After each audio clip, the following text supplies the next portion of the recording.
And when I talk about organizational health, you have to look at a business in two ways. You have what I call the smart and the healthy elements of the business. Smart parts are all the things that you typically think about. It's the hardcore, the products, the nuts and the bolts of how you do business. Then there's what I call the healthy side of the business. And that's the whole element that deals with the organization, the culture, and you have really high productivity because everybody knows where they need to go. It is those elements of culture, but it's more than that.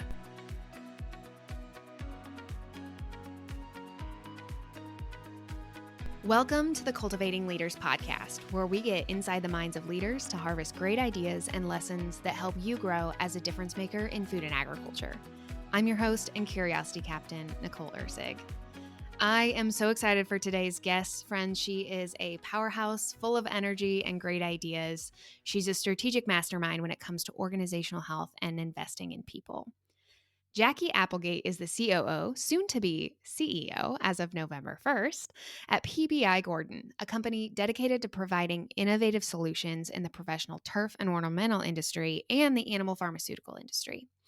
Prior to her current position, Jackie spent 30 years at Bayer Crop Science, starting her career as the only female chemist, all the way to serving as the president of Bayer Crop Science for North America. Jackie is widely recognized for her ability to build healthy, high-performing teams by aligning culture, people, and strategy. Jackie, welcome to the pod. What did I miss from your bio? Well, I grew up in a really small town in Union, Ohio, surrounded by corn and soy. And I've always had a passion overall for the agricultural industry. I've got a lot of personal friends who are in farming. I think it's something that's near and dear to my heart. And my family still lives in that very rural town now of a whopping 7,000 people. And so that's about it. I did not know you were from Ohio. I live in Ohio. Oh, okay, Nicole. That's good to know. You have to tell me where later. Okay, Jackie. So I want to start a little bit with your career journey just because I am curious. How does someone start out as a true chemist, scientist, and get to where you are today? Yeah. No, it's a great question. As a kid growing up, I always had a passion for science and things like that. And I went on to get my degree in chemistry and biology. And then I moved on to get my PhD in organic chemistry. And it's kind of interesting because my career, I started out working in the manufacturing side at Bayer. So when I first started in Kansas City and Bayer, I was working more on the manufacturing side of the company where I was using all the science and the chemistry. I worked in process development. I worked on new ways to develop products. But about 4 years in, I asked the question to the company. I said, look, I want to do more than just be a chemist because I figured out we were a business and I was developing products for the agricultural sector. But as you start out in your career, one of the most important things you do in your career is you network and you meet people and you learn how the business runs. And I figured out that I was working in one small sliver of an overall really global business. And there are so many decisions that go in to driving how you're going to get something from basic research where a chemist developed it and a biologist looked at the efficacy all the way to a global market launch with global penetration. And so I asked, well, I want a job like that where I can learn about how these things work. And that started my international career in Bayer. And then I went into global project management where I actually developed, took things from research and I did all the marketing to help the team develop the regulatory dossier. And then actually also looked at the market penetration of the molecules I was working on. And that whole experience was probably one of the most valuable experiences of my life because it became a multicultural, multi-geographic role where I worked with people throughout the world. And that led me I'm always one of these persons that's like, what's next? And it led me to basically then starting to develop businesses. And one of the best career advice that I can give to people here is that when you're in a position is be asking yourself, where am I going in the next 3 to 5 years? And I would also advise to have what I called the professional side and the personal side, because when you're younger in life, you're developing just not your professional career, but you're following your what you want to do with your life. If you've met a life partner, you want to get married, you want to have children, where you want to live, what are your interests. So doing that whole kind of career projection and finding, and then if you have a life partner or you're married, finding where they want to go, because then that allows you to develop overall your career. And I was very blessed that I had a partner that was also interested in moving abroad and doing different things. And that's how I began to work in the business side. So I went into the consumer based business, which was the Bear Advanced over the counter business. And then from doing consumer, which is a whole different world of doing business, you're working with retail, it's about shelf space. You're working with really big businesses with the likes of Walmart, Lowe's, Home Depot, but then you're blessed to work with the independent retail garden center and the cooperatives like Ace, True Value. So I started out leading my first business in 2007 in that arena. And then I went into the B2B, the professional business, which was turf and ornamental, global pest management, also vector control and things like that. And then I also jumped in and then went back into the agricultural space. And my first job actually leading an agriculture business was in Australia and New Zealand, which was quite interesting. So the chance to learn different markets, work with different farmers around the world. And that was kind of how I got into the business side. So that's really kind of how I went from the science to the business side in the industry. And then in Bayer, I was very blessed because I bounced back in between the non-crop side of the business, which is a T&O public health side. Also worked, as I said, in the consumer side. And then I also went in and out of the ag side. And then I worked in the global vegetable seeds business, worked a lot in horticulture. So I just had a very rich career over 32 years where I was able to move up and take different size businesses. And then in the end, when I retired from Bayer, I was managing Bayer's largest business in the world, which is a North American crop science business, which, is, crop protection chemicals, is also the seed business, and then is also our AI business with Climate Field View. So we were selling all of those inputs to farmers. That's amazing. So you said retired and then you couldn't stay out of the game, could you? You came back. Well, I'll be really honest with y'all. I thought I was going to retire, and I really I mean, it's funny, like when you work really hard your whole life and you go really, really fast and you're very busy. And I took off about 4 months, and I have to say that I did all kinds of crazy things. Like I redid my mother's garden and I was doing so much stuff because I was just used to being busy and not just traveling, but when you have a job, you're mentally busy and you're interacting with people. And my husband had passed away some years earlier, over 10 years plus ago. I was on my own and my son's in college. And as my son said, "Mom, you're calling me a lot." He's like, "I'm doing really well. I'm good. I hadn't heard from you a lot. I'd talk to you once a week." And I'd be like, "Hey, how's your day been?" My parents were like, "You need to find something to do." And I was only 58 and I actually chose to retire. And I was being contacted by many people in the industry and was looking at different opportunities. And then I got a call from Don Chu, who is the chairman of PBI Gordon. He asked me to come for lunch. And I have to say it was interesting because PBI Gordon is an employee owned company. I had always worked in a very large publicly traded company.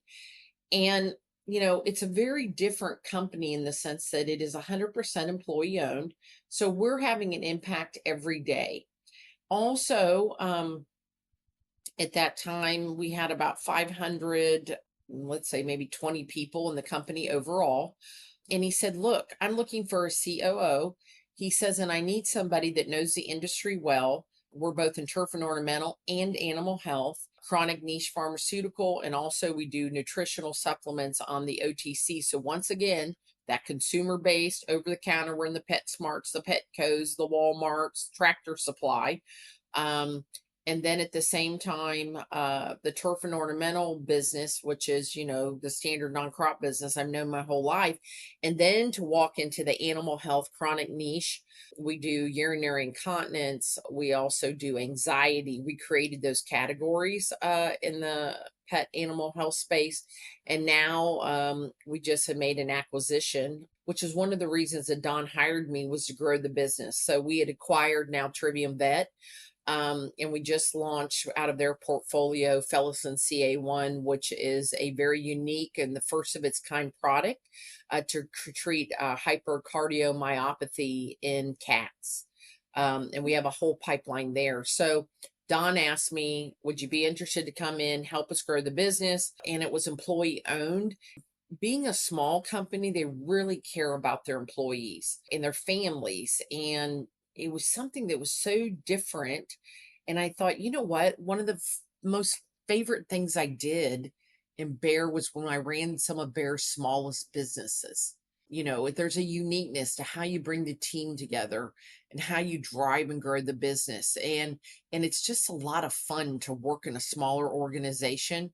And when I retired from Bear, I had 11,000 employees, 100 plants under, people that reported to me. So, I went from something really, really large to something that is just really small. And you can see the impact you're having every day on how you touch the people, how you touch our customers, and the unique differentiated innovation that we're bringing to the market. And it's a fully integrated business. So all of the businesses have R&D all the way through manufacturing. We also are a contract manufacturer for the industries that we play in. So it's a fully integrated business. So you get to also touch all aspects of the company. So that's how I got to PBI Corp, and I've been here, and I'll be the CEO effective on the 1st of November. So they asked me a couple months ago if I was interested in being the CEO. So I've got big shoes to fill. Steve Clifford will be retiring at the end of October, and he is doubled the size of the business, added 50% more people, and has grown the business and built a really solid foundation that I'll be able to build on. And I already contributed in the 14 months I'm here leading the acquisition. I drove the overall strategic reviews for all the businesses of where we wanted to go and where we want to grow. So it's really, really exciting to have this opportunity. It sounds exciting. I think that is not the conventional person's retirement plan, but it seems very fitting of you and your personality. Based on what you shared about your career, I think for me, there's so many questions that come to mind of things that I know our listeners can learn from you. But let's start with organizational health. And as someone who has led big teams, small teams at that high macro level, lots of leaders talk about culture, but I think organizational health probably goes beyond that. How would you define organizational health? Yeah, organizational health is really essential to drive culture and to drive business. And when I talk about organizational health, you have to look at a business in two ways. You have what I call the smart and the healthy elements of the business. Smart parts are all the things that you typically think about. It's the strategy, it's the marketing, it's the finance, it's the technology. It's the hardcore, the products, the nuts and the bolts of how you do business. That's the smart part of the organization. It's those technical competencies that you want in people that are going to drive the success of the business. Then there's what I call the healthy side of the business. And that's the whole element that deals with the organization, the culture. You want to drive an organization where you got minimum politics, clarity, no confusion. You drive really high morale, high performance, and you have really high productivity because everybody knows where they need to go. And it's also a key element of your overall attraction of talent, your retention of talent. And so it is those elements of culture, but it's more than that, because often in culture, people just focus on, they have all the buzzwords. about this is what we stand for. It's about integrity or whatever. And the values on the wall where people walk by and they read them. But this is really about getting to the heart of laying out the clear expectations. And I'm telling you, the healthy part, if you think about the time in organizations you spend, leaders get very caught up in the smart part. Oh, yeah. That's what the business metrics are typically based around, right? And all your business metrics, so your key performance indicators, your goals that you set, all the things is about measuring all the smart parts. But what you really got to be also good about is also driving the organizational cultural health elements that I talked about. And I can talk in more detail. We can talk a little bit about how more you get into that. But you really need to spend the proportion of your time on the healthy side. And I always say that if you get the people part right, the foundation of laying out the vision, the purpose, you bring clarity, bring the focus, clear of expectations of how you want people to show up. If you get that how right in the people, the what, the smart part will come. It will come. And that's one of the things that I've always done in my career is really focus on the healthy side of the organization. Now, when you're a new leader, that's something that you probably have less experience in. Yeah, or even, like, you may not feel like you have control over, right? Like, if you're a middle manager listening, Jackie, like, how can I contribute? Yeah. Right. And you could ask yourself, how do I contribute? Absolutely. And when you're a young leader, you're understanding who you are as a leader, and that is so important. So, where I've gotten to as a business leader, that was also an evolutionary journey of who Jackie is, building my own self-awareness about who I am as a leader, what drives me, what do I value. And that kind of self-awareness doesn't stop. It's a continuous learning journey throughout your entire career. But you get to a point when you become a leader of people and you're driving an organization, you will begin to realize that also you have an impact as a leader in how you show up, and what you set drives and influences the entire company. Yeah, absolutely. So, Jackie, I'm sure you had to learn some of these lessons the hard way. Are there any, I'm going to say, horror stories, or hey, here's a painful thing that I had to experience to learn a lesson that maybe you could teach our listeners of here's what maybe not to do and here's how I learned that when it comes to organizational health. It's very interesting that when I first came into my first job of leading a business, so I showed up in August, and I'm really excited. I got to move back to the States, and I had been out 10 plus years. I had a young son, I was married, very happy, and we were coming back to the US. We were going to be close to family and friends again. And we moved to a really cool place in, the Carolinas. So we didn't go back to Kansas City. We went to the East Coast because we had bought some years before Vintage Crop Science. And so we had shifted our headquarters from the Midwest to the Northeast corridor where the chemical corridor sits today.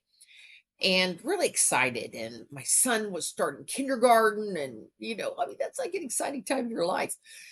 And I remember going to work and, meeting the team and talking to people. And the business was kind of in the red. I mean, we were growing and doing well, but we really weren't making the money we should be making for where we're in the business. So I felt like I was under a lot of pressure. And you start working with your team. And I really started to realize that there was maybe a little bit of dysfunction amongst the team. And one day, after I'd been there probably about, 4 weeks or so, my head of sales comes in and says, I really hate to do this to you. You seem like a nice lady. When someone starts out and it says, you seem like you're a nice lady, and you're like, I think I am, and it goes, but here's my letter of resignation. And I'm like, what? What do you mean letter? Yeah, you know what? Yeah, things haven't been going well. And I started talking to Syngenta and, yeah, I'm like, I'm leaving. And I'm like, oh, okay. And then 2 days later, the head of sales quits. Another regional head quits. And I'm thinking, hello, people. It's like September. We got to close out year end. This is like, you got to close the business. We're in trouble. It was just chaos. And overnight, I became the head of sales. And actually, I had never led a sale. I mean, I never did sales. I mean, ladies, I started out as a scientist. I never, like you'll meet a CEO and they'll say, yeah, I started out, and I was an entry level sales manager. Then I went, you know, and I'm like, and that's not her. I'm like, I started out in laboratory, and next thing you know, I'm the head of sales. Another regional manager quits, and I am thinking, what is going on? And I had another leader in the team quit, and I sit everybody down, and I'm like, what the heck? What is going on here, people? Like, is it me? And and they said, well, some of the people said, you're like super high energy. And you're like talking to everybody about what we're going to do and how we're going to get it done. And they said, you know what? It was just like, you can actually be a little bit overwhelming, because you're just, wow. And I am a ball of energy. I'm not, hey, look, I'm not changed. I'm a ball of energy. Yeah, you are. I enjoy it, Jackie. but I was like, oh, and it's like, it was a little intimidating. And people's, so somebody was already going to leave. And then somebody's like, I don't know, man, this lady's got really high expectations. She's talking about, we're going to grow and go here. And I was like, well, okay. And I said, okay, we got to get through this. I said, you've given me, and I'm going to say something. Feedback is a gift. And that's what I want to talk to you about feedback. You can choose to do something with it, or you don't have to do anything with it. So that's what I always tell people. Feedback is a gift. When someone has the courage to give you feedback, you better self-reflect a bit, reflect maybe on the situation. And I reflected on it and I thought, okay, I had to hit the ground running. Okay. So I'm going to start this journey with my team, with my leadership team. So I really started working immediately on building a cohesive leadership team. And we can talk a little bit through that. But that feedback, so, I mean, was it a horror story? I think it was a great lesson learned. I took that I lost some people.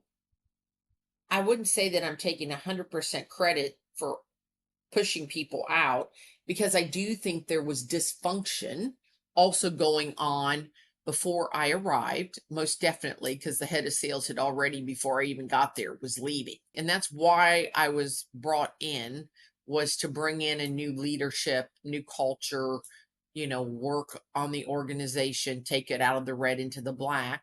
At the same time, it was my first job running a business, right? So I took the feedback and I began working with the team, and I started reading a lot about organizational health, what we were doing. I don't know if you, Table Group, Patrick Lincioni. Yeah, Lincioni was also working with Bear at that time. That was when his book, Five Dysfunctions of the Team, came out and things like that. So I started my journey with my team with the five dysfunctions. And if you think about, where he went from the five dysfunctions, talking about anonymity of employees, and you talk about where they are today with the advantage, which really talks about organizational health. I've been very blessed in my career to work with a lot of different organizations, but the Table Group has definitely had a influence on me. And the first element was I worked on my team, which was the five dysfunctions of a team. And we figured out where we had some dysfunction and we moved forward from there. Such a good book. If you're a listener and you know me, I believe leaders are readers and I love books. But if you haven't read Five Dysfunctions of a Team, it's interesting. It's a fable, so it reads like a story. It's a very good one to read. It's also sometimes painful because I don't know about you, Jackie. I know when I read it for the first time, I was like, oh, I can see myself in some of these people at the table, and I don't necessarily love that. So to that point, leading organizational change or trying to grow, it affects a lot more people than that leadership team at the top, obviously, right? So, what would you say to someone who is maybe experiencing organizational change, trying to do big things, but they're not in the room where those decisions are being made and those things are happening? Because I think that leads to a lot of like pushback on the change that's happening. So, I'm curious what you would say to someone who is maybe not in the room or hasn't been in the room where those conversations are had. Yeah, that's a great question. Actually, if you're doing it right, it shouldn't be an issue. And we can talk about how to do it right a bit in a little bit. But what I will share is the following.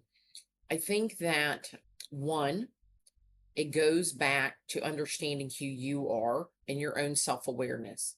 There's something which is called the Bridges transition model. And I don't know if you've ever heard about this. If you're out there and you've never, as leaders, read about Bridges transition model also talks a lot about how you manage transition and how people go through transition.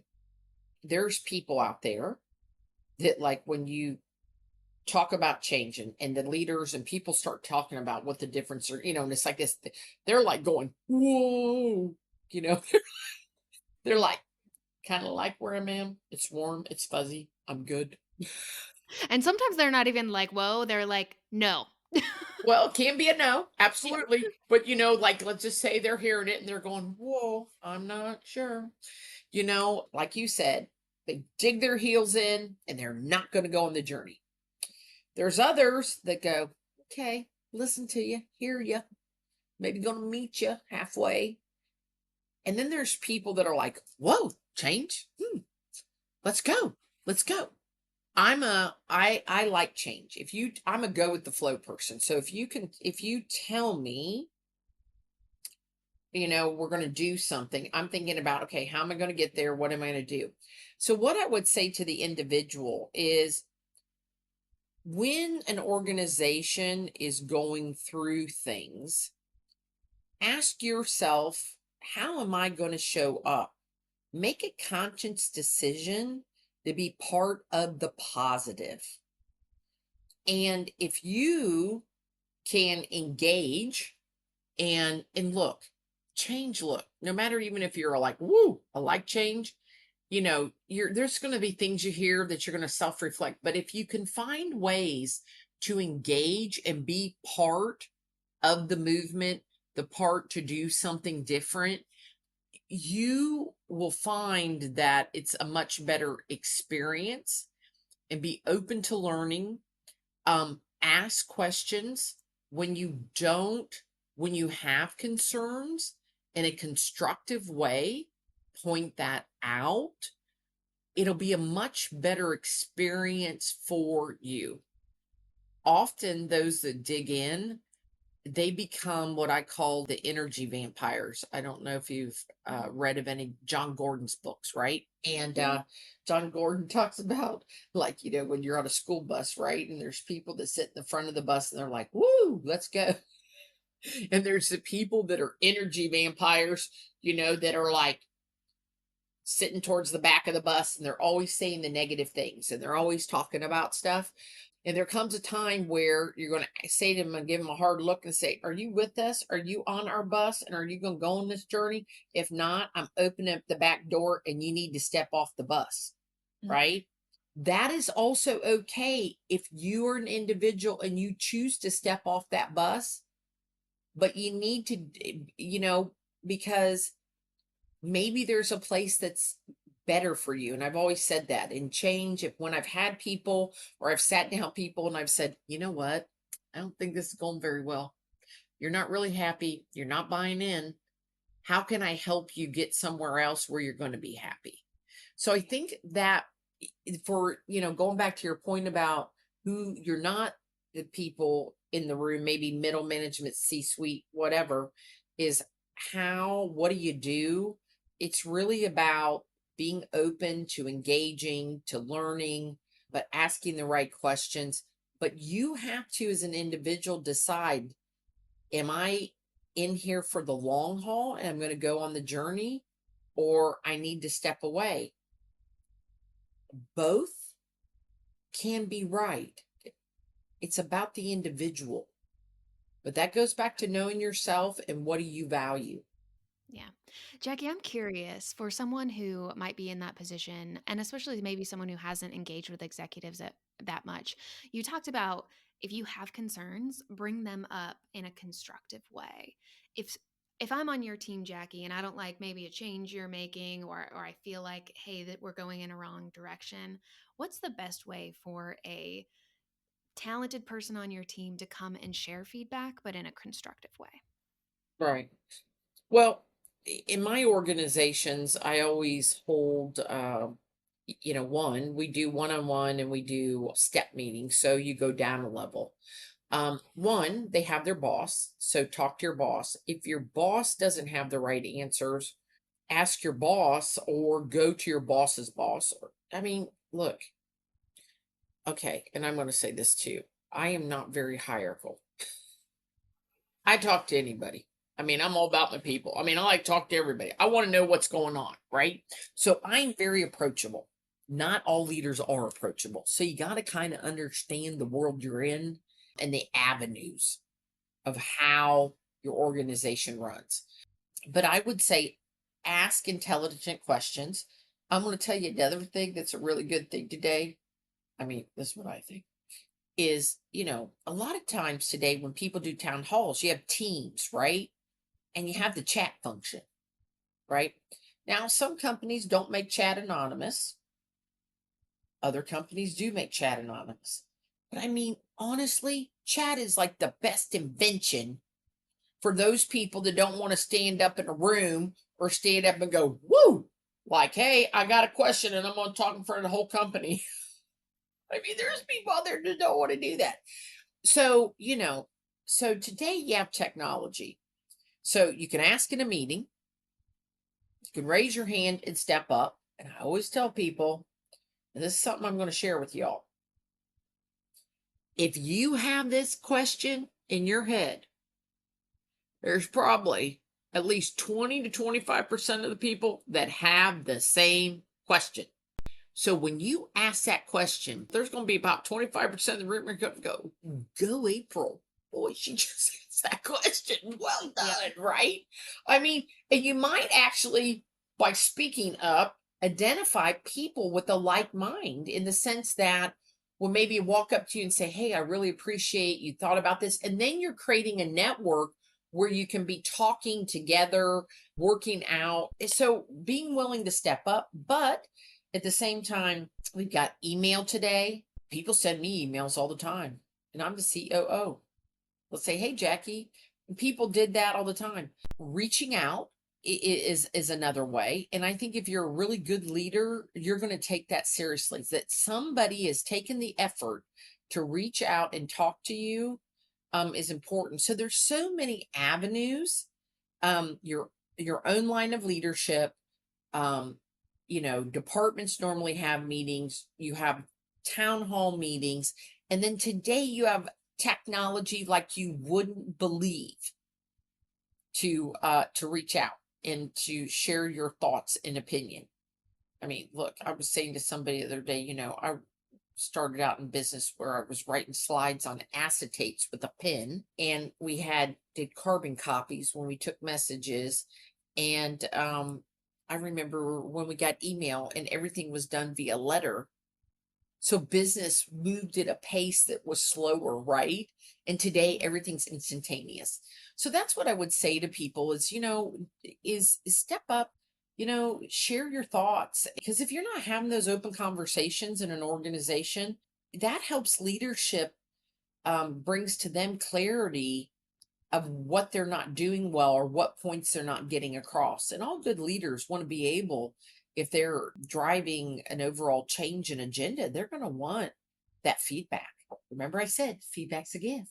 Thank you so much for that, Jackie. I think that provides a good example. And what I hear you saying too is encouraging people to use their voices and speak up. I think a lot of times when you don't, especially when you initially have that question, it can start to fester and build and build. And that starts to erode organizational health, especially if you're in that energy vampire group, whether you want to be or know you are or not. I think those people can be helpful of identifying, obstacles or challenges that this change is going to provide or that kind of thing. So I think being able to speak up and doing so respectfully, no matter what avenue you choose, can actually help the organization. You said we could talk about this. So I want to know, how do you lead organizational change effectively? Like, what's a good blueprint of what it looks like done well? Yeah. Well, the one thing I will tell you is it starts with building cohesive teams at all leadership levels. One of the things that I've discovered in organizational health, and I really want to stress this is that usually you can get the top layer of leadership cohesively going, often even in change people below, but sometimes middle management, and I call it the clay layer. And why I say that's clay, because it's kind of like soil, and water doesn't move as fast through clay. That's why I call it the clay layer. Because once again, as you're driving change, it's about cascading and information flow. So the first thing is that with the leadership team at the very top, and the level below, which I consider to be like your leadership community. I drive an environment where you have your overall leadership, and then you have that whole next layer of leaders below, which I call my leadership community. And what you need to do is develop an environment of what I call building trust or psychological safety. So you're creating that environment where people are going to be open, share their perspectives, and give opinions. You're really going to also want to build out what is your clarity around your vision, your purpose. What are the things that the organization is really focusing on to drive growth? I'm going to tell you something.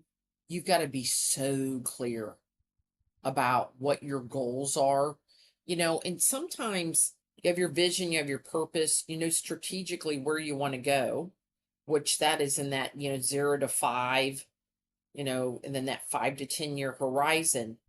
But you've got to build out those milestones of what you got to drive, and really what are your kind of what I call these kind of thematic goals.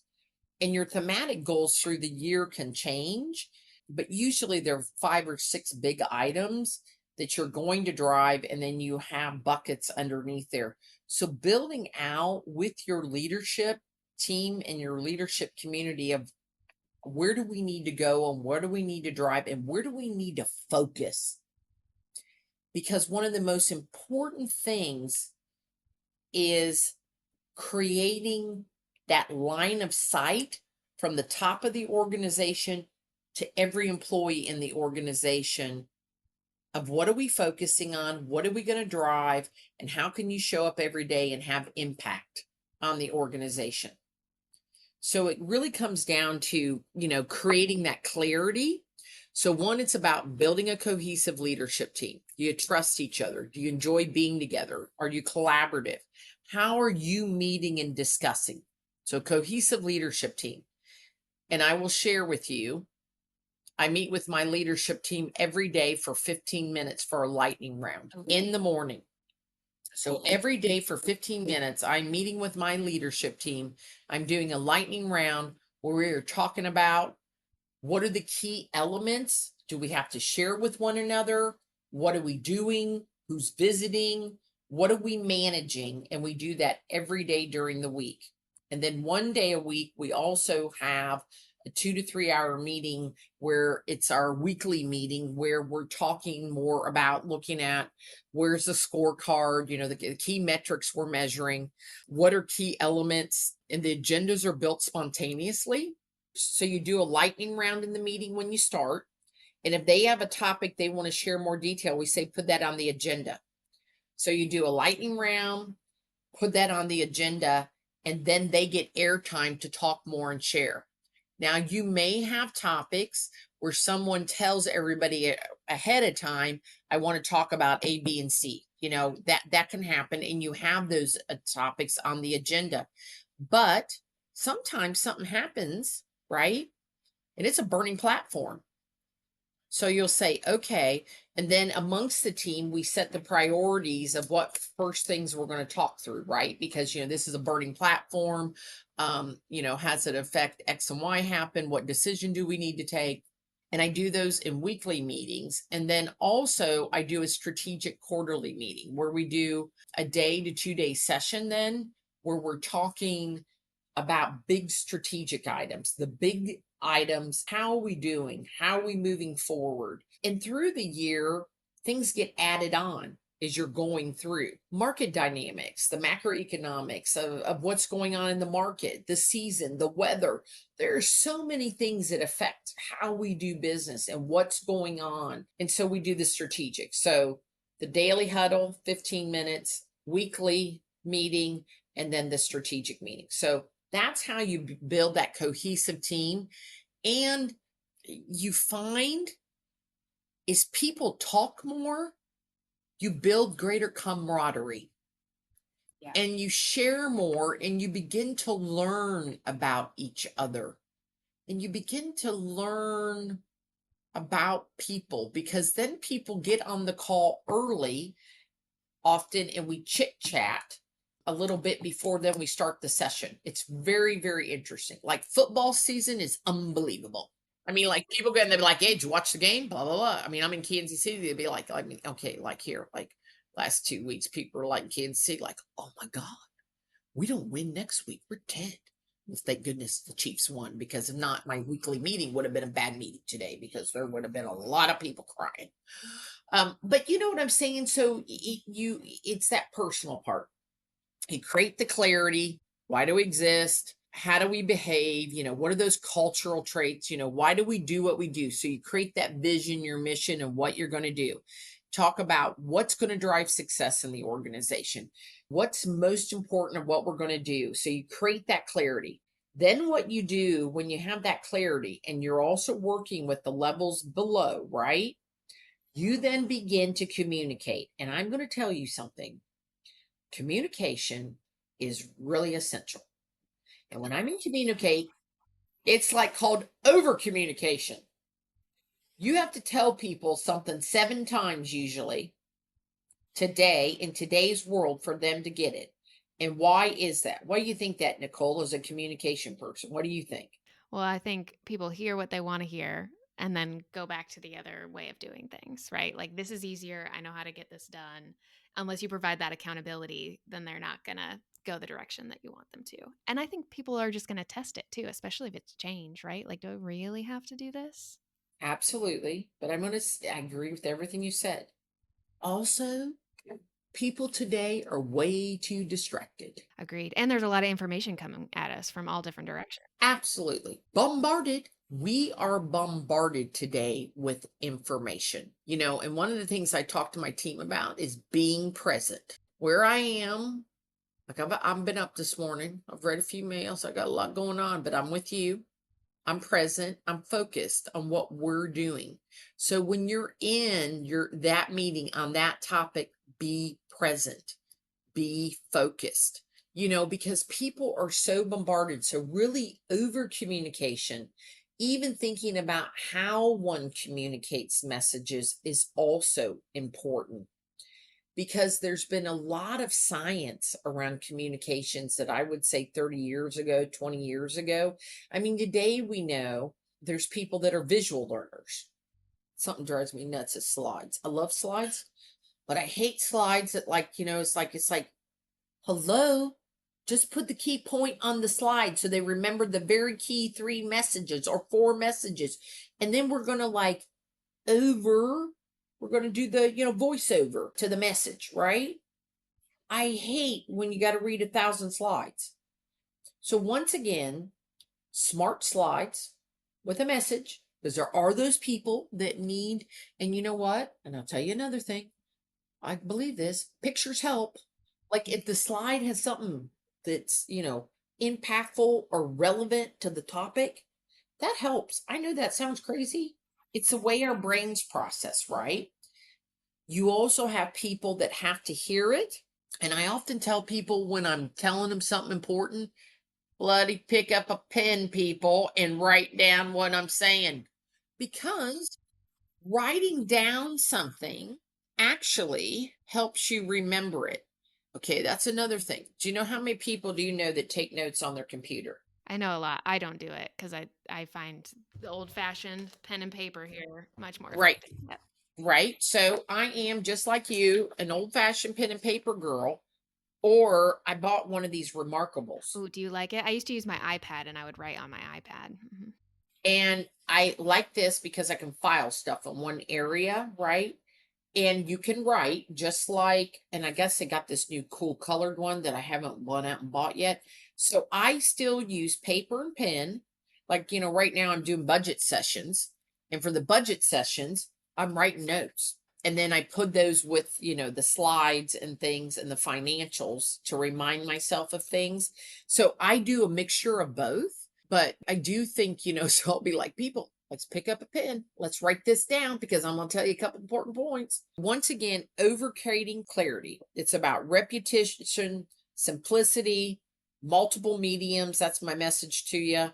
And also ensuring about cascading and messaging. And this is another thing. I like to build things for my leadership community. I'm going to say, here is a deck. Here's some messaging. And I need you to cascade this. So I want you to talk about this to your people, give this to your team members, and let them cascade this down in their meeting. So you're actually making the job easier for your leaders to cascade all the way down through the organization, if that makes sense. It absolutely does. I think what you're talking about in terms of communicating things multiple ways, not expecting that if you've communicated change via email that everyone has seen it and now on board.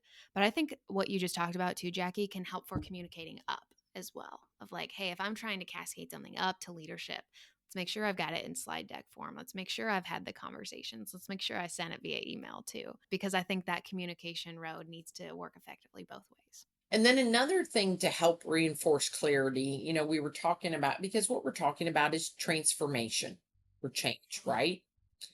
Is also then I like to build change communities. Ooh, say more about that. What's a change community? Well, so I like to get pulses from the organization. So I create these communities that get feedback from the organization.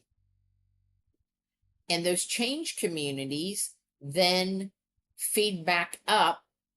And then I'm getting also feedback from them real time, periodically about what's going on, what's hitting the mark, what's not, whatever. Because I do think, too, going back to your point about I want to give feedback, I want to, share my perspective. Once again, if you have people out in the organization, and often you can do it via your sites or you can do cross functional, you have to look at your organization, think about how you set it up, and every organization is different. If you're doing like a global business and global change versus, regional or local change, but a change community is very, very powerful. And really good books on that are like John Cotter. John Cotter has the 8 principles of change, right? That are I really do like Cotter. There are different types of change leadership out there, and I'm really dating myself because I'm old school. But there's some great books Cotter's written. Well done, positive reinforcement and change. He also wrote a book. I'm like, the name's escaping me, about teaching people. It's about penguins. Once again, it's a fable, and teaching them how to fish. Their food went away, and teaching them how to fish. That is very interesting. I actually did a meeting once where I had my leadership come out in penguin costumes and dance. It was at that time a Happy Feet. There's a lot of those good books. And I got to tell you, those fable books, you mentioned it, like any book that's a fable that somebody can read 90, 100 pages, 120, and then read it on a plane, and it's interesting and is really good, right? Because it helps people think through, what do you got to go through when you manage change. So also building out change communities, transformation communities, to help give you that two-way communication is also very important. How do you pick who's in a change community? And do you internally even call it a change community? Let's say I work on Jackie's team over here on, I don't know, I'm in the lab or something. How do I get picked to be on a change community? Well, usually, it's great that you say that. I ask for feedback, but it's also a form of talent development too. If people volunteer, I'll say to people, is somebody interested in volunteering? But then there are some people that will tap on the shoulder. It can be a good element of their own career management and talent development to work in those communities. It's an opportunity for them to cross functionally collaborate. So they're in one department and this is a cross functional. So let's say you have 4 different business units and you want to get a perspective of maybe you're changing how you do your innovation processes in an organization. So bringing a cross functional, cross collaborative scientific group together across businesses to talk about what they're seeing, what's being discussed. That helps them grow, also helps them build a network because in your career development, it's important to build networks outside of where you work and things like that. So it can be through volunteerism. It can also be mindful through opportunity for development. So talking through that as a leadership team. I love that. Thanks for sharing. Okay, Jackie, well, I could keep asking you questions, I feel like, all day, but I know we got to wrap up here soon. So I want to move into our rapid fire segment. So just answer these questions as quick as you can. Let's say one sentence or less. What's one business red flag that you see far too often? A lack of focus and clarity. If you had to describe your leadership philosophy in 3 words, what would it be? Service before self. Love that. What is one opportunity you see on the horizon for agriculture that excites you most? I've been in this industry for 35 plus years. And, what I'm excited about is throughout my career and even today, the impact on innovation and technology allows our industry to evolve. And why that is important is because we are the most essential business in the world. We feed the world. We have an impact on people's health and we have an overall impact on society. And that's what excites me. And that's why I've been in this industry my entire career. Yeah, absolutely. Love that. What is one thing you think every company should do tomorrow to boost organizational health? I think that people, to boost organizational health, they need to show their organization and their people how much they care. Because until you show people how much they care, they won't care. What is one piece of advice that you wish you could go back and tell younger Jackie? You know what I would tell younger Jackie? It's interesting, but as you age, you become more self confident and self assured. And I have. And I would tell younger Jackie to not always be afraid or to be unsure of oneself. I think that's something in my career I've evolved. Today, I'm extremely probably too self confident, but it's like, oh, well, what the heck? 60 years old, it's like I say, I got something to say it. So I do share my kernels of wisdom. Some people might not think it's wisdom, so I think probably in my career, sometimes I probably played things a little too smart. I was maybe a little too careful at times. So that's one of the things that I always say, to people is, be self-confident, be out there, be yourself, bring what you got to the table. And I did that, but I wish that when I was 28 or 27, I was the woman I am today. Boy, that would have been scary, but that's another discussion for another day, Nicole. I love that. Thank you so much, Jackie. I think for anyone who's listening to hear where you've been in your career and then that advice to your younger self, just I think can help people feel not alone in their leadership journey, that like we all experience fear and anxiety and unsureness of ourselves. So I really appreciate that piece of advice. Okay, and last but not least, at AFA we love hot takes. So, bold, unconventional opinions, maybe even controversial opinions. What is an unconventional or bold opinion? What's your hot take about leadership or the future of agriculture? Well, I would say the following: a future of agriculture, and this is what I would just say: we all have to be really smart and pay attention. For all the good we do, we're a very misunderstood industry. And there is a lot of agendas out there that talk about our industry, I think often with half information. So, one of the greatest things that we have to be loud and proud, and we have to stand up for our industry. So, the greatest thing we can do is be advocates and go out there and have our voice and share and talk about all the good we do, because there's a lot of people out there that also talk about a lot of the things that we do that, like, I mean, we're a highly regulated industry between the EPA, the FDA, we're talking about food, feed, fiber, and fuel. So there's a lot of misconceptions. So it's easy to point fingers at us, but we have to point the fingers back and be the greatest advocates for the best industry in the world, which we all work for. Love it, Jackie. Thank you.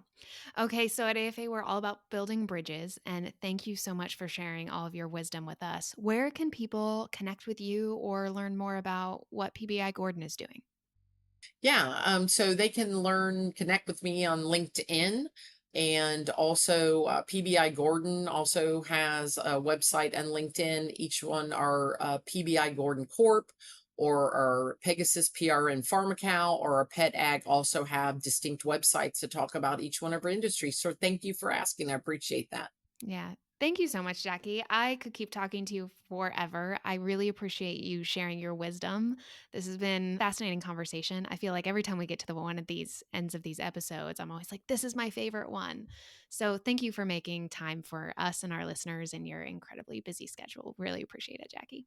Well, thank you, Nicole. It's a real blessing. I've been involved with AFA through the years, and your organization and many similar ones out there like it that I'm involved in. It's really important. Your organizations are making a difference. You're helping young leaders and the future leaders of our industry be better, and you're making a difference every day. So thank you and AFA for all you're doing. Thanks for your partnership and helping make it possible. Really appreciate you joining us on the Cultivating Leaders podcast.